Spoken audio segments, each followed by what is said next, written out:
how they stack up. It's the Philippines versus Japan in this trilogy match that so many of us have been waiting for.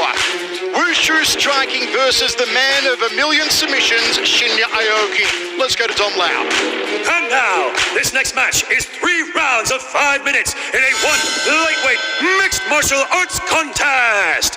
This match is presented to you by Wholesome.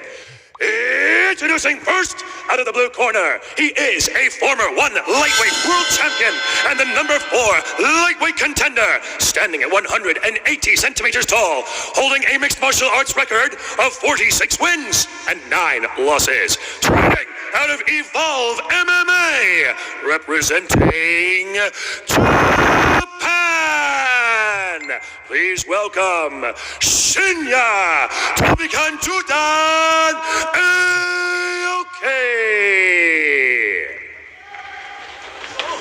And introducing his opponent out of the red corner, he is a former 1 lightweight world champion, standing at 170 centimeters tall, holding a mixed martial arts record of 22 wins and 10 losses. Training out of Team Lakai, representing the Philippines.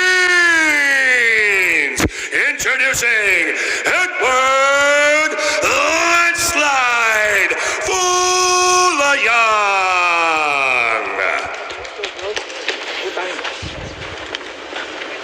And when the action begins, your referee in charge, Mr. Mohammed Sulaiman.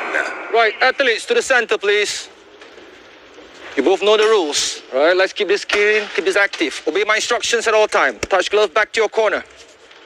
Final instructions from referee Mohammed Sulaiman inside the Singapore Indoor Stadium for the trilogy match. Shinya Aoki, Eduard Folayang. Aoki wants another run at the world title held by Christian Lee. Christian Lee, who won the title from Shinya Aoki. Athletes, ready. Let's go. This may be the last chance for Folayang to go on another title run. He must beat Aoki tonight, the former world's champion from the Philippines in the red. Look at the Wushu striking here on Eduard. Cutting side kicks, inside and outside thigh kicks, quick hands, spinning back fists. All the trademarks of that classic Wushu striking from Team Lakai, high up in the mountains at Bangyao City in the Philippines. You can see Aoki's trying to back Folayang up to that circle wall. He's just slowly starting to inch forward. I like how Folayang starts to utilize that circular movement, puts out that jab. This is what Aoki usually does. He usually spends the first minute to 2 minutes just kind of circling, throwing that body kick right there to work his way into the clinch. He's going to try to get Folayang up against that wall, get that body clinch, and take him to the ground. Yeah, the last two times these guys met at the beginning of the round, I really thought that Aoki would press the takedown almost immediately. You can see there he launched that kick, and he was just completely fine in the last 2 matches, actually working his stand-up game against somebody like Folayang. I think that's kind of dangerous, but it proved to actually be successful for him. Main event tonight, Onglan Sung versus Rinya Derrida for the light heavyweight world title. Inside thigh kick there from Folayang. I have seen Aoki develop a really strong left roundhouse kick over the past couple of years, and he likes to utilize it. Folayang needs to earn respect right now. Eduard on the outside, Aoki shoots in. Eduard prevents the takedown. Nicely done from the Filipino. Took about 90 seconds for that takedown attempt. So far, good defense by Folayang. Got to dig those underhooks, keep Aoki up high. Good turnaround. This is a good turnaround by Folayang, but you got to keep in mind that Aoki, he has such a unorthodox style of grappling that you're going to experience things like that. It doesn't just guarantee that you've stopped the takedown, and he ends up on his back. He's innovative. Now he's going to try to lace those legs, triangle the legs, and start inching his way up. Bad spot for Folayang early. Aoki's got 3 minutes, which is a lifetime on the ground with Shinya Aoki. Folayang needs to try to free those legs. He's got to start pushing down on the hips, maybe give up a little bit of ground and pound just to try to free one of these legs. This is where Aoki is so dangerous and so nasty when he's got opponents tied up like this, Rich. Yeah, absolutely. Mitch talked about him lacing the legs, and this is what Aoki does so well on the ground. His topside pressure, his pressure anywhere is really good, but he does a good job of minimizing the amount of energy output that he has once he gets an opponent down to the ground. Great job by Folayang to try to dig an underhook, but he's got to create space. He's got to try to move. He has to get one of these legs out.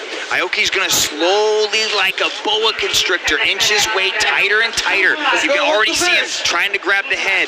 Folayang's just got 2 minutes here to try to survive, but you can see Aoki released the pressure of the legs, released the triangle, and now is sliding up into full mount. Don't forget, folks, later on tonight, Eddie Alvarez versus Oak Rayun in our co-main event. One on TNT4 begins on TNT at 10 p.m. Eastern. And one of the things that makes Aoki so effective on the ground is his patience. He never gets in a rush to land a strike. He never gets in a rush to attempt any kind of submission. He's just very patient, and that's what allowed him to slide from the leg lace up to the mount here. And he's even picking his shots with the elbow as he goes here, making sure that he doesn't get greedy and take his hips off the pressure. And as I say that, he almost lost mount, but was able to resecure it. Look at those hips. The way his hips stay glued to Folayang make it very difficult for Eduard to create any space and do any kind of movement. Every time Folayang adjusts, Aoki situates his hips, locks in that position, and he is choosing to beat on Eduard with that elbow rather than attempt to go for a submission. Yeah, something that we always live by in my camp, one of the statements we always said is position over submission. It applies to your strikes as well, but position over submission, you're just very selective with what you do here. And when you see Aoki on top of Folayang, Walking the arm. it looks like Folayang is competing against somebody that is, he laces up the legs too. Shinya Aoki's won 4 in a row. 4 in a row. He's making another run for the world title that Christian Lee took from him. Too easy, Mitch. He makes it look too easy. Wow, that was a masterclass. The greatest submission artist in mixed martial arts just wrapped up another submission. I think that's 30 submission wins for Aoki-san, Michael. he's number 1 ranked, and he has the most submissions in one championship. Yes. Yes, he does. Just took apart. That's amazing. In the first round again, man. I'll tell you, and it was very systematic. If you just watch this thing from top to bottom here, it looked like he basically put on a clinic of a takedown, control, how to keep your opponent controlled when you're on top of him landing strikes like this. And Folayang just did not have an answer for this. So the way he laces up that leg, locks the leg so Eduard wasn't able to sit up, wasn't able to scramble out of it, just trapped him in that bear trap of a guard that he's got, sat in mount, locked him up nice and tight, finished with the arm bar. 30 submission wins for Shinya Aoki. Aoki's history is quite amazing. Look at these stats here. Most submissions in one, number 1. Most lightweight finishes, number 1. Second most lightweight wins, I believe, behind Eduard Folayang.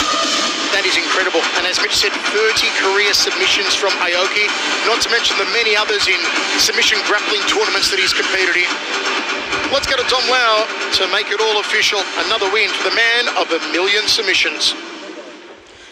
This match was brought to you by Wholesome. And now, ladies and gentlemen, your referee, Mr. Mohammed Sulaiman, has called a stop to this contest after 4 minutes and 20 seconds in the first round for your winner, by way of armbar, Shinya Aoki. He's knocking on the door of world champion Christian Lee, who took his world title. 4 wins in a row for the Tomakan Jordan, Shinya Aoki.